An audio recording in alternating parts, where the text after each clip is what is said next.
صل على رسوله الكريم اما بعد اعوذ بالله من الشيطان الرجيم بسم الله الرحمن الرحيم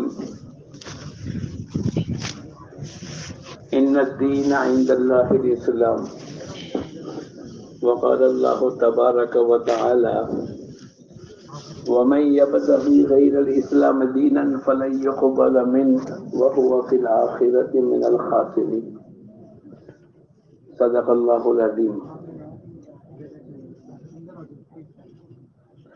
بھائی دوستو بزرگوں، اللہ پاک نے ہم تمام کو زندگی گزارنے کے لیے دین عطا فرمایا ہے. دین اللہ کے احکامات کو حضور اقدس صلی اللہ علیہ وسلم کے طریقے کے مطابق عمل کرنے کا نام ہے، اور اللہ پاک کی طرف سے قیامت تک کے لیے دین متعین ہے.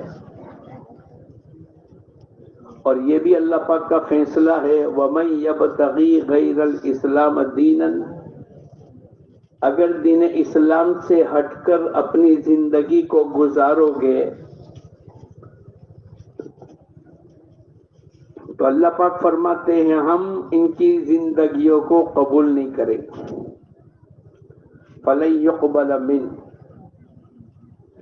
اور دوسرا نقصان یہ ہوگا وَهُوَ فِي الْآخِرَةِ مِنَ الْخَاسِرِينَ، جو دین اسلام سے ہٹ کر کسی بھی شعبے میں عمل کر کے لائے گا تو اس کی دنیا کی زندگی قبول نہیں ہوگی، اس پر اثرات مرتب نہیں ہوں گے.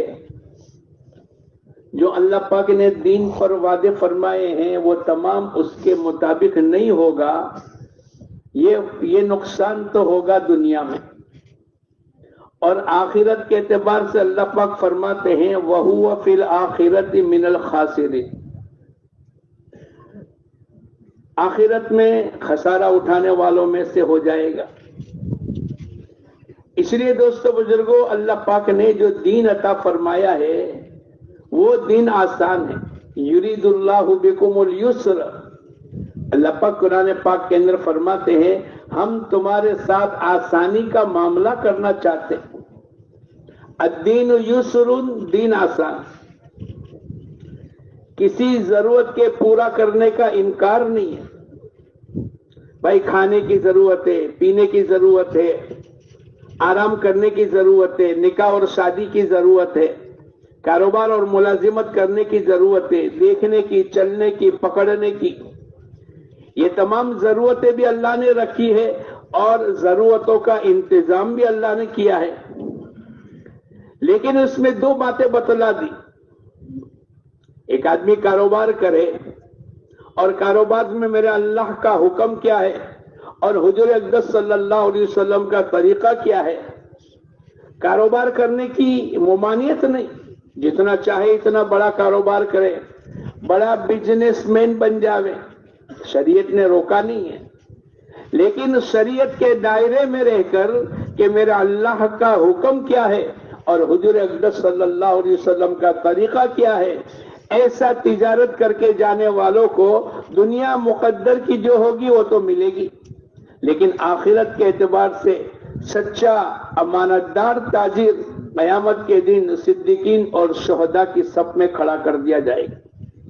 رجال لا تلہیہم تجارت ولا بیع عن ذکر اللہ، اللہ پاک قرآن پاک میں فرماتے ہیں وہ مرد ہے، وہ تاجر مرد ہے کہ جس کی تجارت اس کو اور اس کا خرید و فروخت کرنا اور اس کا ایکسپورٹ اور امپورٹ کا کرنا یہ اللہ کی یاد سے غفلت میں نہیں ڈالتا.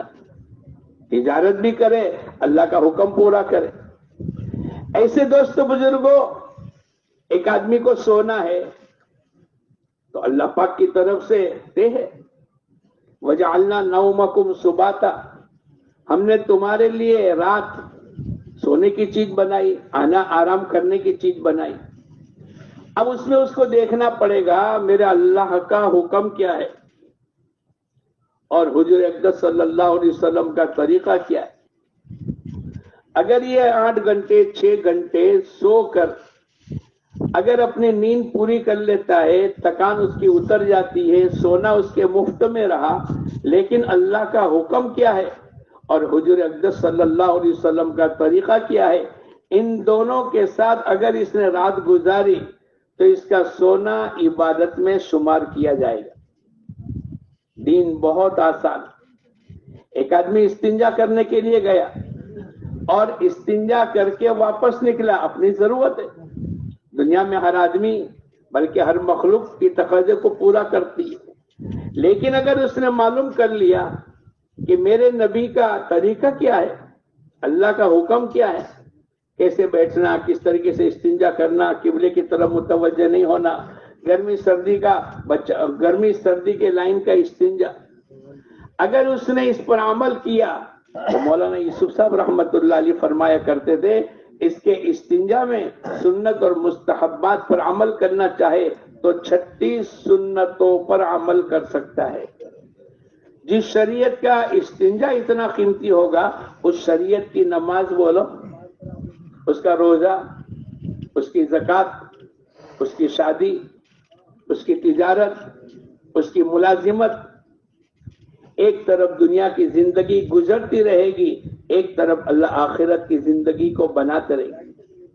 صرف نماز کا پڑھنا، روزے کا رکھنا، زکوٰۃ کا دینا، حج کا کرنا، مسجدوں میں بیٹھے رہنا، یہی تجارت، یہی عبادت نہیں ہے، بلکہ تجارت کرنا بھی عبادت ہے، ملازمت کرنا بھی عبادت ہے، رات کو سونا بھی عبادت ہے، کھانا عبادت ہے، بیوی کے منہ میں لقمہ ڈالنا عبادت ہے، بیوی کے ساتھ اچھی زندگی کو گزارنا، وعاشروہن بالمعروف، بلکہ نکاح کے ذریعے سے، یہ ماشاءاللہ ساری دنیا اور ساری دنیا کی تمام قومیں نکاح اور شادی کرتی ہے، مسلمان بھی کرتا ہے، لیکن اپنے خواہشات کو پورا کرنے کی نیت سے نہ کرے، یہ تو اللہ کا حکم ہے۔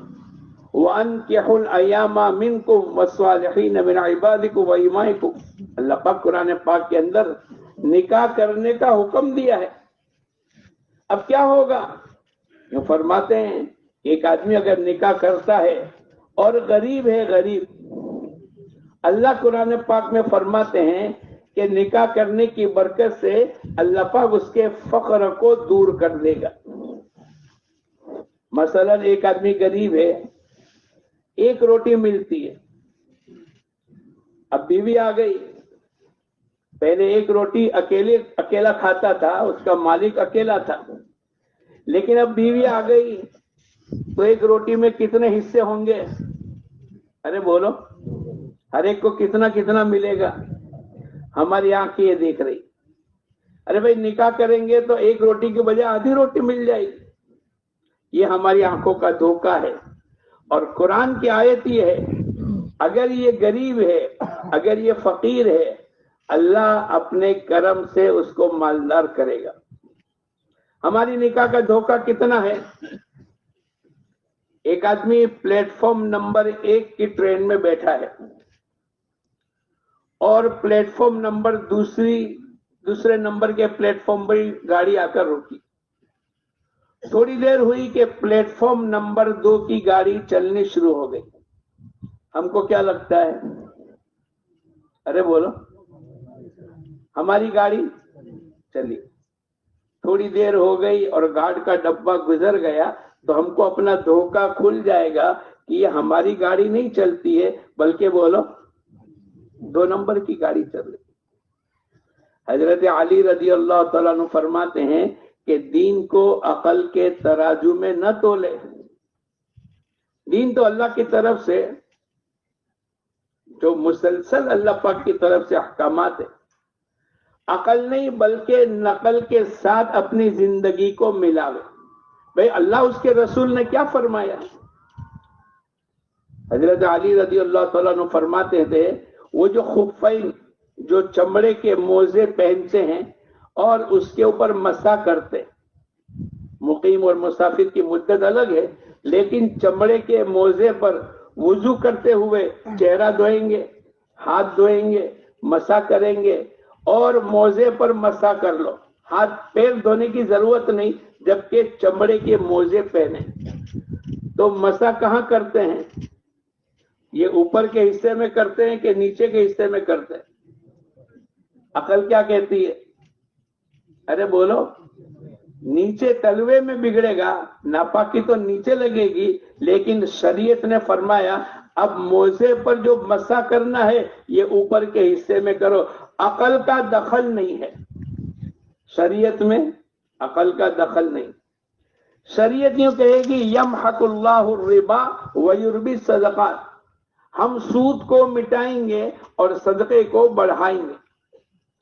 عقل یوں کہے گی کہ سودی کاروبار کریں گے اور کسی کو 1000 روپے دیے اور 10% کی بات ہوئی، 1 مہینے کے بعد 1100 روپے آئیں گے۔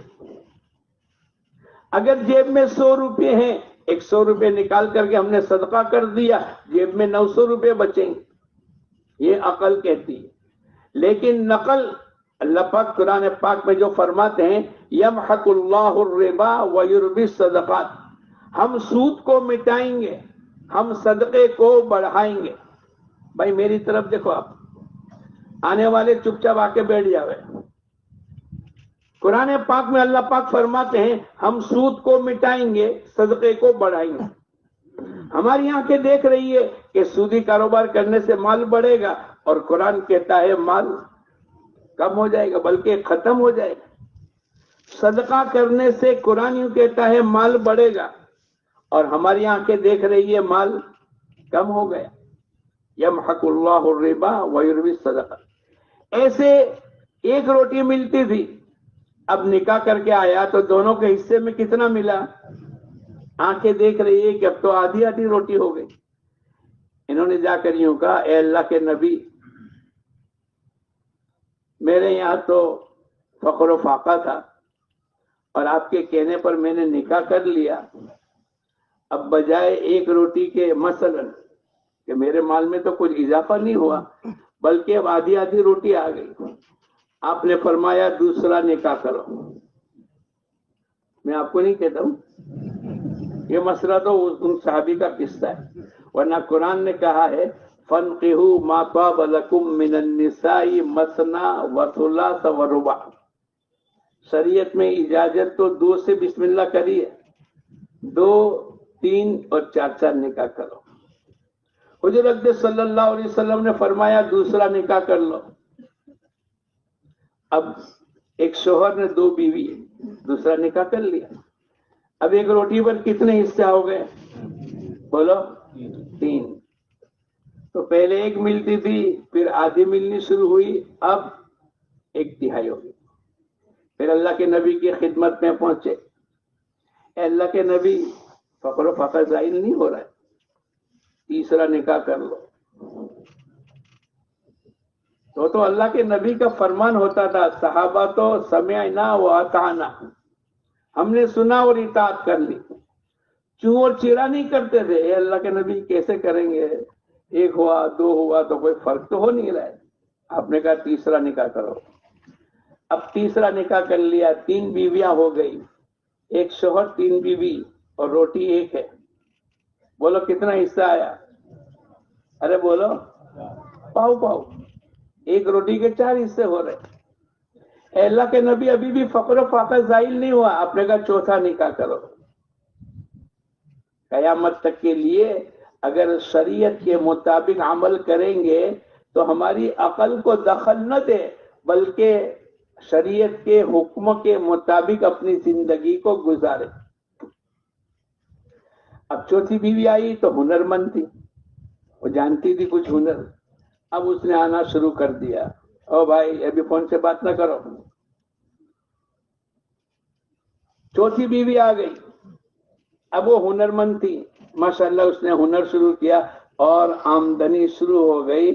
اب ہر ایک کو 1 روٹی بھی ملنے لگی اور کچھ دنوں میں 2 روٹیاں ملنے لگی۔ تو پھر اللہ پاک کی طرف سے قرآن پاک کا وعدہ ہے وَأَنكِحُوا الْأَيَامَ مِنكُمْ وَالصَّالِحِينَ مِنْ عِبَادِكُمْ، آگے اِن يَكُونُوا فُقَرَاءَ، اگر تم غریب ہو، يُغْنِيهُمُ اللَّهُ مِنْ فَضْلِهِ، اللہ اپنے فضل سے تم کو مالدار بنا دے گا۔ یہ کس کا وعدہ ہے؟ اور قرآن کا وعدہ، اللہ اس کے رسول کی باتیں کبھی بھی غلط، اللہ سے زیادہ سچ کہنے والا ومن اصدق من اللہ قیلا ومن اصدق من اللہ حدیثا، اللہ سے زیادہ سچ بات کرنے والا کوئی نہیں۔ لیکن ہمیں حضور اقدس صلی اللہ علیہ وسلم کی باتوں کے مطابق اپنی زندگی کو گزارنا پڑے گا۔ اب قرآن میں شہد کے متعلق ہے فیہ شفاء للناس، شہد کے برکت سے اللہ پاک لوگوں کی بیماریوں کو بولو دور کرے گا۔ حضور اقدس صلی اللہ علیہ وسلم کے زمانے میں ایک صحابی رسول آئے، اے اللہ کے نبی، میرے بھائی کا یا میرے بیٹے کا پیٹ چل رہا ہے، دست ہو رہے، شہد پلاؤ۔ شہد پلانے کے تھوڑی دیر کے بعد پھر آئے، اے اللہ کے نبی، پیٹ اور چل رہا ہے۔ آپ نے کہا شہد پلاؤ۔ کون آواز کرتا ہے؟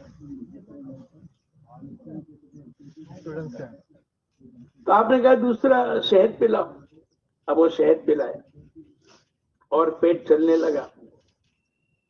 اللہ کے نبی کی خدمت میں آئے، اے اللہ کے نبی، میرا پیٹ چل رہا ہے، میرے بھائی کا، میرے بیٹے کا، میرے ذہن میں نہیں لگا بھائی یا بیٹا، اس کا پیٹ چل رہا ہے۔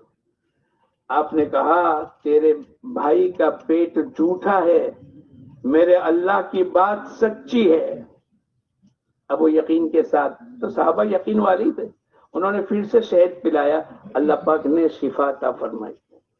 قیامت تک کے لیے ہمیں اللہ اس کے رسول کی باتوں پر یقین کرنا پڑے گا۔ امام احمد ابن حنبل رحمت اللہ علیہ، ان کے بیٹے عبداللہ محدث ہے، ان کی آنکھوں میں تکلیف ہوئی،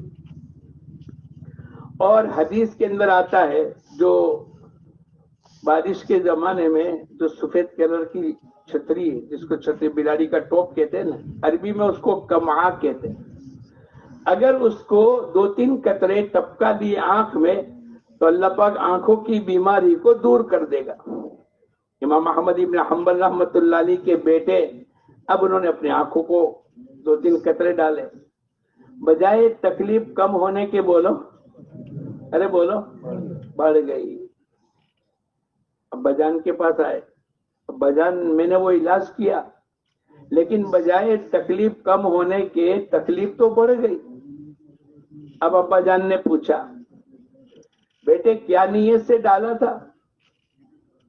وہ تو سچے لوگ تھے۔ ابا تجربہ کرنے کی نیت سے ڈالا تھا۔ ابا جان نے کہا بیٹے بجائے اس کے کہ تیری آنکھوں کی تکلیف بڑھ گئی، تیری آنکھیں پھوٹ جاتی۔ تو نے میرے نبی کی بات کو تجربے کرنے کی نیت سے استعمال کیا۔ تو وہ بھی تو محدث تھے، پھر سے گئے اور یقین کے ساتھ اس کو آنکھوں میں 2-3 قطرے ڈالے، اللہ پاک نے ان کی تکلیف کو دور کر دیا۔ میں اور آپ دوستوں بزرگوں ظاہری باتوں پر اور دنیا کے حالات سے متاثر ہوئے بغیر بھائی یہ تو کرنا ہی پڑے گا، اس نے کیا، اس نے کیا، اس نے کیا۔ اور شادی والا تو یوں کہتا ہے کہ اگر ہم نے ایسا نہ کیا تو لوگ پوچھیں گے کہ بھئی یہ شادی کا گھر ہے کہ میت کا گھر ہے۔ ہمیں لوگوں سے متاثر ہونے کی ضرورت نہیں۔ اگر ہمیں کامیابی چاہیے، اگر ہمیں چین، سکون، اطمینان، راحت، برکتیں چاہیے تو ہمیں اللہ اس کے رسول کی باتوں پر عمل کرنا پڑے گا۔ اللہ پاک نے قرآن پاک کے اندر وَمِنْ آيَاتِهِ أَنْ خَلَقَ لَكُم مِّنْ أَنفُسِكُمْ أَزْوَاجًا، اللہ پاک اپنی نشانیاں، جیسے آسمان کا بننا نشانی ہے، زمین کا بنانا نشانی ہے، پانی کا نظام چلانا نشانی ہے، مختلف لائن کے کلر، کالے بھی ہے، گورے بھی ہے، وائٹ بھی ہے اور گیہوں ورنہ بھی، یعنی الگ الگ کلر کے انسانوں کو پیدا کرنا، یہ اللہ اپنے قدرت میں شمار کرتا ہے۔ زبانوں کا بدل جانا، وَمِنْ آيَاتِهِ خَلْقُ السَّمَاوَاتِ وَالْأَرْضِ وَاخْتِلَافُ أَلْسِنَتِكُمْ، آدمی کی زبانیں، بھئی یہ گجراتی، یہ اردو، یہ انگریزی، یہ مراٹھی، یہ پنجابی، یہ آسٹریلین، یہ الگ الگ زبانیں، 12 میل پر زبان بدل جاتی ہے۔ یہ کیا ہے؟ یہ اللہ پاک کی نشانیاں۔ جیسے یہ تمام نشانیاں ہیں، ایسے اللہ پاک قرآن پاک کے اندر اس رشتے اور ناطے آپس کی، ایک دوسرے کے ساتھ شادی اور نکاح کرنا، اللہ پاک نے اس کو بھی اپنی نشانیاں بتائی۔ کتنا بڑا، اسی میں سے اللہ نے جوڑا بنایا۔ انسان کی اولاد میں سے لڑکے بھی ہیں لڑکیاں بھی ہیں، تو جوڑا کہیں الگ جگہ سے تھوڑا آئے گا، اسی میں سے لڑکے بھی ہوئے، اسی میں سے لڑکیاں ہوئی۔ وَجَعَلَ بَيْنَكُمْ مَوَدَّةً وَرَحْمَةً، ایک تو اللہ پاک نے پہلا یوں فرمایا لِتَسْكُنُوا إِلَيْهَا، اگر تم میاں بیوی آپس میں رشتہ جوڑو گے، لڑکے اور لڑکیوں کی شادی کرو گے، پہلا اللہ پاک یہ فرماتے ہیں ہم تمہارے سکون میں اطمینان کی کیفیت کو پیدا کریں گے۔ ارے بولو ہوتا ہے کہ نہیں؟ ضرورتیں اپنی جگہ پر ہے، لیکن اللہ پاک کی طرف سے کہ جب آدمی میاں اور بیوی آپس میں رشتہ ہو جاتا ہے اور شادیاں ہو جاتی ہے تو پھر اللہ پاک کی طرف سے اللہ پاک تم کو دلوں کا سکون دیں گے۔ دوسری بات یہ فرمائی اللہ پاک آپس کی محبتیں، بھائی لڑکی تو کسی اور جگہ سے، کوئی رشتہ دار کی بیٹی نہیں ہے، اجنبی ہے، الگ خاندان کی ہے، الگ زبان کی ہے، الگ ملک سے لے کر آ گئے، ہمارا اس کے ساتھ کوئی تعلق نہیں، لیکن نکاح اور شادی کی بنیاد کے اوپر اللہ پاک آپس کی محبتیں قائم فرما دیتے ہیں۔ ارے بولو محبتیں ہو جاتی ہے کہ نہیں؟ بھائی یہ میری چچا جات بہن میرے بھائی کے وہاں ہیں اور میری بیوی پتہ نہیں کہاں سے لے کر آ گئے، تو ایسا نہیں کہ رشتے کی بنیاد کے اوپر نہیں، بلکہ نکاح اور شادی کی بنیاد کے اوپر اللہ پاک کی طرف سے یہ دونوں انعام ہیں، ایک تو آپس کی محبت اللہ پاک کی طرف سے اور مودت بھی ملتی ہے۔ لکھنے والوں نے ان دونوں کا ترجمہ الگ کر دیا، بھائی 40 سال تک میاں بیوی ایک دوسرے کا خیال کرتے ہیں، لیکن جب 40 سال کی عمر سے بڑے ہو جاتے ہیں تو میاں اپنے بیوی کو بار بار پوچھے گا کھانا کھایا، دوائی لی۔ جیسے ماں اپنے بیٹے کے ساتھ جو محبت کا معاملہ کرتی ہے، 40 سال کے بعد پھر میاں بیوی کا آپس کا ماں اور بیٹے جیسا، بیوی اپنے شوہر کو اور شوہر اپنے بیوی کے ساتھ ایسا معاملہ کریں گے۔ اللہ نے قرآن پاک میں فرمایا وَجَعَلَ بَيْنَكُمْ مَوَدَّةً وَرَحْمَةً إِنَّ فِي ذَلِكَ لَآيَةً، اللہ پاک فرماتے یہ تو سمجھدار جو سوچنے والا ہے یہ تو اس کو اللہ کی نشانی کرے گا، اجنبی واتقوا، اللہ پاک نے پھر آگے ایک جگہ فرمایا یا ایھا الناس اتقوا ربکم الذی، اے لوگو اللہ سے ڈرو، یا ایھا الذین آمنوا اتقوا اللہ، اے لوگو اب جب رشتہ لے کر آئے اور جب شادی کر کے آئے اور اجنبی اور پرائی عورت کو اپنی بیوی بنا کر لائے ہیں، اب تم کو اللہ کا خوف اور ڈر کے ساتھ زندگی گزارنی پڑے گی۔ تم جیسے چاہو میری بیوی ہے، میری پیر کی غلام ہے، میری پیر کی جوتی ہے، فرمایا ایسا نہیں، واتقوا اللہ الذی تساءلون بہ والارحام، اللہ پاک کی طرف سے ڈرنا پڑے گا اور اللہ پاک ایک ایک چیز کا حساب لیں گے۔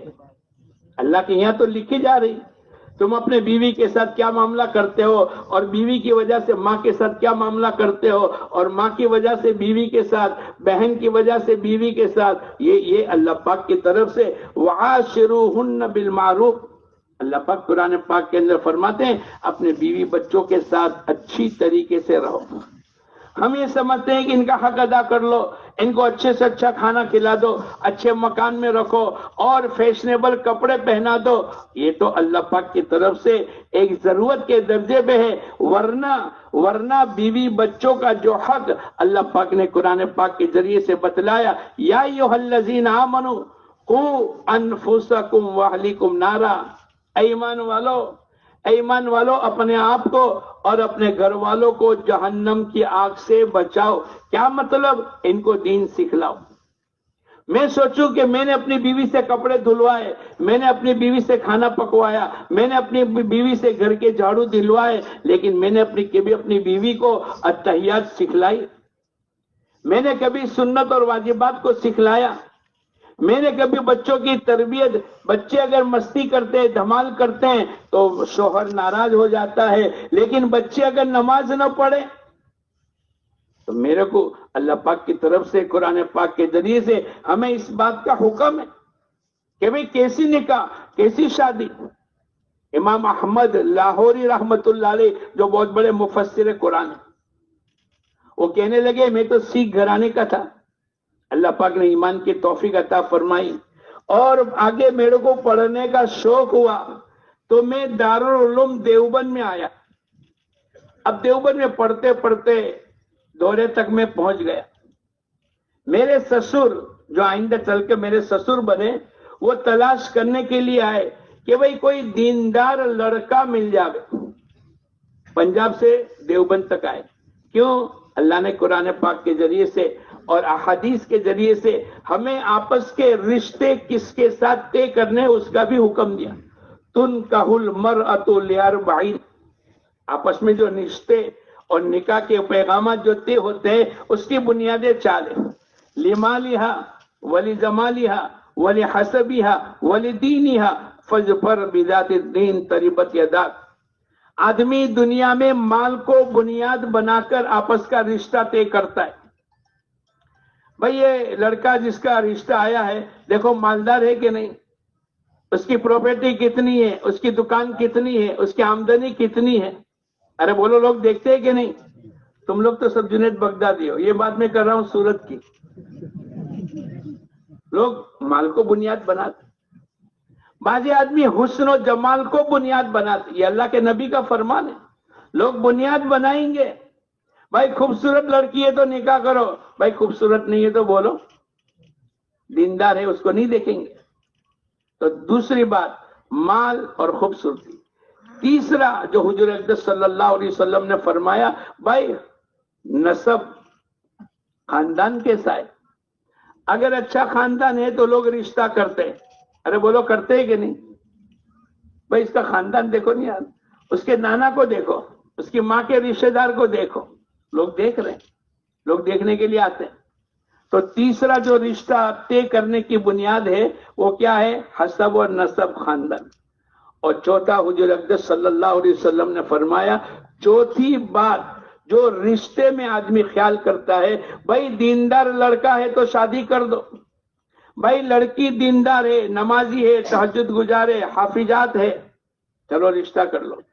اب اس کے ساتھ اگر مال بھی ہے، دینداری کے ساتھ اگر اللہ پاک نے مال بھی دیا ہے تو سونے پر سہاگا، کوئی انکار نہیں ہے. اگر آپ نے دین کو بنیاد بنایا اور مال بھی مقدر کا ہے، کوئی بات نہیں. اگر مال کے ساتھ خوبصورتی بھی ہے، لڑکی خوبصورت مل گئی، بھائی کوئی بات نہیں، دیندار ہے، اصل دین ہے، بھائی اس کے ساتھ ساتھ اس کا خاندان بھی اچھا ہے، سونے پر اور سہاگ. لیکن صرف مال کو، صرف حسن جمال کو، صرف حسب و نسب کو بنیاد بنانا، یہ شریعت نے منع.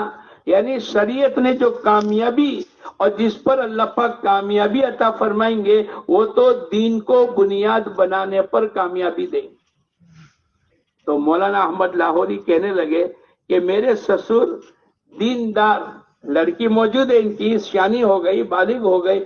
اب اس کا رشتہ تلاش کرنے کے لیے انہوں نے دیندار لڑکے کو تلاش کرتے کرتے دیوبند کے مدرسے تک پہنچ گئے اور دورے کے درس میں پہنچے.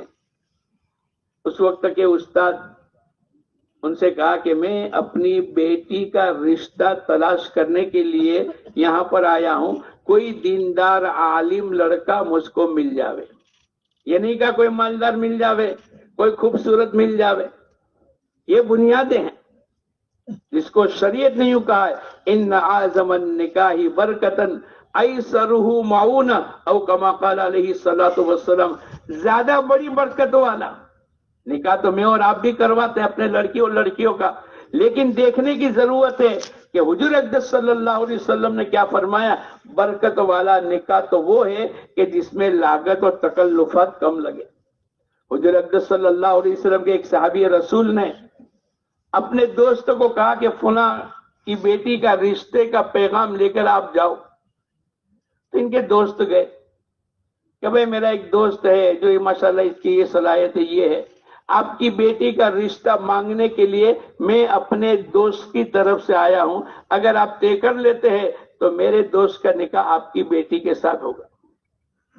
وہ بیٹی کے والد یا ان کے رشتہ دار نے کہا ہم ان کے ساتھ تو نکاح نہیں کر دیں گے، آپ کے ساتھ نکاح کریں گے. بھائی ٹھیک ہے، کب نکاح کریں گے؟ تو ہمارے تمہارے جیسا نہیں، جماعت کھانا ہے کہ نہیں، کنکوتری چھپائیں گے کہ نہیں، اس کے لیے کھانے کا. بھائی کب نکاح؟ بولے ابھی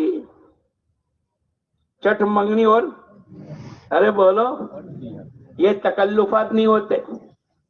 اب انہوں نے وہی نکاح کر دیا, نکاح پڑھا دیا, انہوں نے ایجاب اور قبول کر لیا. اب وہ انتظار میں ہے, وہ صحابی ان کے جو دوست ہے وہ انتظار میں ہے, اور یہ نکاح پڑھ کر آ رہے ہیں, اور اپنے دوست کو کہنے لگے بھائی صاحب معاف کر دینا, میں تو آپ کی بات لے کر گیا, انہوں نے آپ کو تو منع کر دیا, انہوں نے کہا ہم تمہارے ساتھ نکاح پڑھا دیں گے, تو میں نے نکاح پڑھ لیا. وہ ناراض نہیں ہوئے, انہوں نے کہا بھائی تم میرے کو معاف کر دینا, یہ تو تمہارے مقدر میں لڑکی تھی اور میں خاموخواہ بیچ میں آ گیا. نہ کوئی لڑائی جھگڑا ہے, نہ کوئی دعوت ہے, نہ کوئی عداوت ہے, بس رشتہ ہو گیا اور لڑکی کے ساتھ نکل گئے. اللہ پاک نے قرآن پاک کے ذریعے سے اور حضور اقدس صلی اللہ علیہ وسلم نے احادیث کے ذریعے سے بتلایا ہے, اگر ہم برکت والا, چین سکون والا, اطمینان والا, راحتوں والا یہ جو تکلفات کرتے ہیں, قرضہ لے کر, رشوت لے کر, سود لے کر, ارے بھائی کھلاؤ تاکہ لوگوں کو اچھا لگے, ایسی بات نہیں ہے. عبد الرحمن بن عوف رضی اللہ تعالیٰ عنہ کا نکاح ہوا اور کپڑے پر زردی کی علامات ہے, نشانات ہے. حضور اقدس صلی اللہ علیہ وسلم نے پوچھا بھائی کیا بات ہے؟ بولے گزشتہ میرا نکاح ہو گیا. آپ ناراض نہیں ہوئے؟ ہمارے یہاں تو کیسا ہوتا ہے, اگر تم نے بھول کر کے میرے کو بھول گئے تو میں نے ٹھان لی, نہ تو میری میت میں نہ میں تیری میت میں, تو کیوں بھول گیا؟ ہوتا ہے نا, ایک آدمی دعوت دینا بھول گیا تو جو جس کو دعوت دینی تھی وہ پہنچ گئے, ارے بھائی صاحب معاف کر دینا میں بھول گیا. بولے تم نے بھول کری میں بھی بھول کروں, تم نے میرے کو دعوت دینا بھول گئے تو کوئی نہیں, میں سمجھ گیا کہ تمہاری بھول ہو گئی, میں تو حاضر ہو گیا بغیر دعوت کے, میں کیوں بھول کروں؟ ایسا بھی نہیں, یہ تو دعوت ہے, یہ تو پیار محبت کا سودا ہے. تو حضور اقدس صلی اللہ علیہ وسلم نے عبد الرحمن بن عوف سے کہا اولم ولو بشاتن, عبد الرحمن ولیمہ کرنا چاہے بکری کے بچے کے ساتھ ہی کیوں نہ ہو. آپ نے ناراضگی کا اظہار نہیں کیا. تو یہ شریعت بہت آسان, اللہ پاک نے جب سے ہم نے نکاح کو مشکل بنا دیا ہے تو پھر دنیا میں زنا اور خرافات عام ہو گئے. جب تک کہ نکاح اور شادی کو عافیت والی اور سادگی والی کریں گے تو پھر آپس کے نکاح شادیاں بہت آسانی کے ساتھ ہوتی چلی جائے گی. تو وہ تلاش کرنے کے لیے نکلے, اپنی بیٹی کا رشتہ کہاں تک پہنچ گئے بولو؟ دیوبند. استاد سے ملے اور تمام بچوں پر نگاہ کی تو آپ آدمی پہچان جاتا ہے کہ کون نیک ہے کیا ہے. انہوں نے ایک بچے پر اپنی نظر کو اٹکا دیا اور استاد سے پوچھا کہ وہ بچہ اس کا نکاح ہوا ہے؟ بولے نہیں.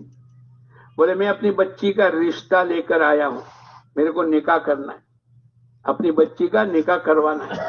اس بچے کو بلایا, بیٹے تمہاری شادی ہوئی؟ بولے نہیں. کرو گے؟ بولے میں تو فلاں گھرانے سے آیا ہوں, میرے کو کون رشتہ, کون اپنی لڑکی دے گا؟ بولے اگر کوئی لڑکی دے گا تو اللہ کے نبی کی سنت تو ادا کرنی ہے, النکاح من, تو نکاح تو میرے نبی کی سنت ہے. انہوں نے کہا بھائی یہ اپنی بیٹی کا رشتہ آپ کے ساتھ کرنے کے لیے تیار ہے. اچھا کب نکاح ہوگا؟ بولے آج عصر کی نماز کے بعد. اب یہ تو گئے, دوستوں کو کہا بھائی میرا عصر کے بعد نکاح ہے. دوستوں نے کہا ہمارے کپڑے لے لو. بولے نہیں, میری طبیعت نہیں چلتی, میں کسی کے کپڑے لے کر میں شادی کروں. بعض آدمی ہوتے ہیں نا, کچھ بھی ہو جاوے لیکن بولو کسی سے مانگنا نہیں. تو ایک نے کہا چل ایک کام کر, جو تیرا گرمی کا, دیوبند کی ٹھنڈی زیادہ مشہور ہے, تو موٹا کپڑا وہ جوڑا پہنا ہوا تھا, بولے کم سے کم دھو تو دے. تو اس نے کہا چلو میں تو, میری بھی بولے کیا شامت آئی, میں نے اس کو دھو دیا. اب سورج نہیں نکلا, گرمی نہیں, اب میں پریشان کہ اس کو کیسے میں سکھاؤں, کیسے پہنوں. اس کی بات کو مان کر اب میں اس کو گھماتا رہا اور اس کو پھیلاتا رہا. عصر کے وقت ہو گئے, اب میرے کو دوسروں سے کپڑا لینا یہ مناسب نہیں لگا, اور اپنا کپڑا میں نے جو دھویا وہ کیسا تھا؟ گیلا تھا. میں نے پہن لیا. عصر کے بعد نکاح کی مجلس میں پہنچا, میرے سسر کا دل سونے کا تھا, مولانا احمد لاہوری رحمت اللہ علیہ اپنے نکاح کا بیان کرتے ہوئے یوں کہا کہ میرے سسر کا دل کس کا تھا بولو؟ انہوں نے دیکھا کہ کل بھی وہی کپڑے ہیں جب میں دیکھنے کے لیے آیا، اور آج میں اپنی بیٹی کا رشتہ اور نکاح کرنے کے وقت پر آ گیا، تب بھی یہی جوڑا ہے، کل سوکھا تھا آج گیلا ہے۔ کوئی اعتراض نہیں کیا، تمہارے پاس دوسرے کپڑے ہیں کہ نہیں، تو گیلا کیا؟ انہوں نے تو رشتہ کر دیا۔ اب ابتدا کا ماحول ہے، ابھی تو پڑھائی ہو رہی ہے، پڑھائی کے بعد فارغ ہو گئے۔ آج جو مولانا احمد لاہوری کہلاتے، وہ ابتدا میں تھوڑے لاہوری کہلاتے تھے، سیدھے سادے عالم تھے۔ گھر میں فقہ آیا، گھر کی تنگی حالت تھی، کبھی کھانا ملا نہیں ملا۔ 25 دن کے بعد جیسے لڑکی اپنی ماں کے وہاں جاتی ہے، ارے بولو جاتی ہے کہ نہیں؟ تو مولانا احمد لاہوری کی بیوی جو وہ تلاش کرنے کے لیے آئے تھے، ان کی بیٹی تھوڑے دن کے بعد ان کے گھر گئی، تو گھر کی مستورات کیا پوچھتی ہے بولو؟ کیسا ہے تیرا شوہر؟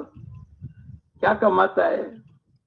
تیرے کو کیا رکھتا ہے؟ تیرے کو کیا دیا؟ ارے بولو دنیا کے سوال کرتے ہیں نا، تیرا شوہر نمازی ہے کہ نہیں، تیرا شوہر تقوی والا ہے کہ نہیں، تیری سانس کیسی ہے، وہ فکر ہم نہیں کرتے کیونکہ ماحول سے متاثر ہو گئے۔ تو ماں نے پوچھا بیٹی تیرے شوہر کا کیا حال ہے؟ اب بیٹی چونکہ دیندار گھرانے میں گئی ہے، اب بیٹی نے اپنے ماں کو جواب میں یوں کہا، ماں میں نے تو سنا تھا کہ جنت تو مرنے کے بعد ملے گی۔ جنت کب ملے گی؟ مرنے کے بعد۔ لیکن میرے کو تو اللہ پاک نے جیتے جیتے جنت میں داخل کر دیا۔ میرا شوہر کیسا نمازی، میرا شوہر کیسے تقوی والا، میری ساس کیسی متقیہ، میرے شوہر کی بہنیں کتنی اچھی، کتنے اخلاق والی۔ دنیا کا کوئی تذکرہ ہی نہیں کیا کہ کھانا ملا کہ نہیں ملا، سوکھی ملی کہ گیلی ملی، آدھا پیٹ ملا کہ اس کا کوئی تذکرہ نہیں کیا، بلکہ گھر کا دینداری کا ماحول۔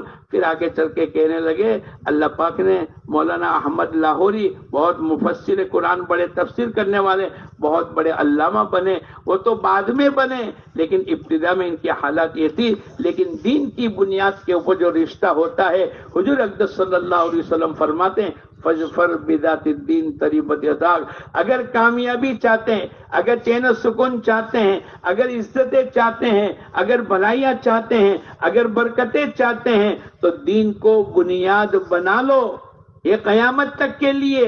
ان اکرمکم عند اللہ اتقاکم، تم میں سے زیادہ اکرام والا وہ آدمی ہوگا جس کی زندگی میں تقوی ہوگا۔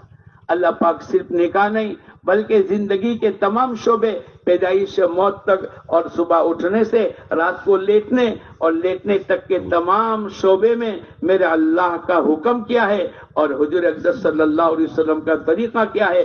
اگر ان دونوں چیزوں کو سامنے رکھیں گے تو غریب غربت میں، مالدار مالداری میں، حاکم حکومت میں، مزدور مزدوری میں، چین، سکون، اطمینان، راحت۔ من عمل صالحا من ذکر او انثى وهو مؤمن فلنحيينه، ایمان والے مرد، ایمان والی عورتیں ایمان اور عمل صالحہ کے ساتھ زندگی کو گزاریں گے تو اللہ پاک کا وعدہ ہے ہم ان کی زندگیوں کو خوشگوار بنائیں گے، یہ پیسفل ہو جائیں گے، یہ ویل سیٹ ہو جائیں گے۔ ہم کہتے ہیں نا میرا بیٹا ویل سیٹ نہیں ہے تو میں بھیجتا ہوں، ارے بھائی ویل سیٹ تو دین پر ہوں گے، تقوی پر ہوں گے، نماز پر ہوں گے، اللہ کے احکامات پر ہوں گے۔ یہ ہمارا مجمع ابھی جن کا نکاح ہو رہا ہے وہ بھی، اور آئندہ جن کے لڑکے اور لڑکیوں کا رشتہ ہوگا، اللہ پاک ہم تمام کو اللہ کا حکم کیا ہے اور حضور اقدس صلی اللہ علیہ وسلم کا طریقہ کیا ہے اس کو سیکھنے کے لیے اجتماع اور 4 مہینے اور چلے نیت کرو، انشاءاللہ ہم سب 4 مہینے لگائیں گے، لگاؤ گے؟